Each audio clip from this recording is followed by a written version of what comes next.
Hooray for Hollywood. Well, nobody's perfect. Oh, hello there. I am Stan the Movie Man, and this is my review of The Dark Tower, based on Stephen King's multi-book epic. It stars Idris Elba, Matthew McConaughey, Tom Taylor, and more. It is the story of Jake Chambers, played by Tom Taylor. He is a young teenage boy who is having some very vivid dreams. He sees a man dressed all in black. He sees a community where children are used to generate this massive energy beam that strikes a dark tower. He sees the gunslinger, and he sees these creatures that kind of look like walking rats, and some of them have human skins on them, and he can see the outline, the seam that runs down their necks. His parents think he's crazy, more so his stepfather than his mother. His real father was a fireman who died while fighting a fire.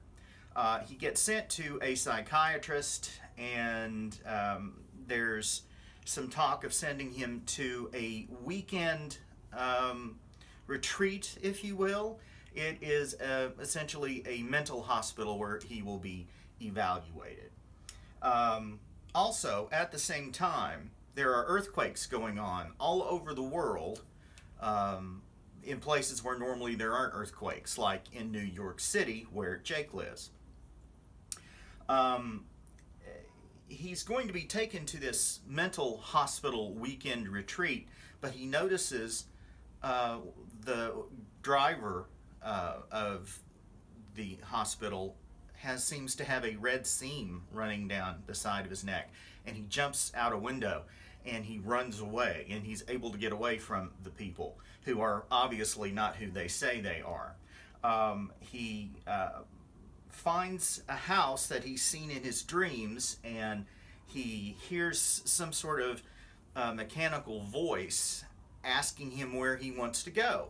And in his dreams, he has seen the number 19-19, so he enters that on a keypad, and a portal opens up to send him to another world. It turns out his dreams aren't dreams at all. They're actually visions that are crossing dimensions, and he is seeing the battle between good and evil, between the gunslinger, played by Idris Elba, and the man in black, played by Matthew McConaughey. The Dark Tower separates our worlds. There are multiple Earths, and it separates our worlds from each other, and also from the outside where monsters dwell. The man in black is trying to bring the tower down using psychic energy from children, and they're trying to destroy all the worlds by destroying the Dark Tower, allowing the monsters in, and the man in black will rule over all. It is a complicated story that comes from a series of very long books, and people who have read the books probably are not going to like the movie. But for somebody like me who hasn't read the books, I found The Dark Tower pretty enjoyable. It seems a bit rushed. The movie's only 95 minutes long, and that includes the credits. And there are some character notes that don't quite ring true. They don't feel earned. There's a point where Jake seems to turn against the gunslinger, and then the gunslinger quickly brings him back over to his side. Neither of those things felt earned or really sort of appropriate within the story.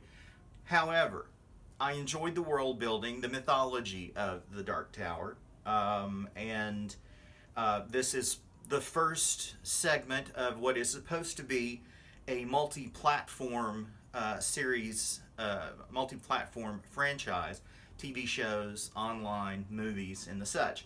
I don't know that this is going to create the Dark Tower. I don't know that the Dark Tower is going to create a lot of enthusiasm for this multi-platform universe, but standing alone by itself with no knowledge of the stories in the Dark Tower books, I enjoyed it. Thought it was pretty good. And again, I enjoyed the mythology, the world building, and what uh, the gunslinger stood for. Although I have to say, the motivation of the Man in Black doesn't really seem to ring very true to me. That would be another problem with the film. However, overall, not that bad. I wouldn't mind seeing more of it. And that's why I'm giving The Dark Tower 4 stars. Listen to my new podcast. It's called The Fractured Frame. It's available on the podcast section of WIMZ.com. Also, it's available on iTunes and the Google Play Store and other podcasting platforms. You can read my complete review at StanTheMovieMan.com. Follow me on Twitter at MovieManStan, and send your emails to me, StanTheMovieMan123 at gmail.com. Till next time, later.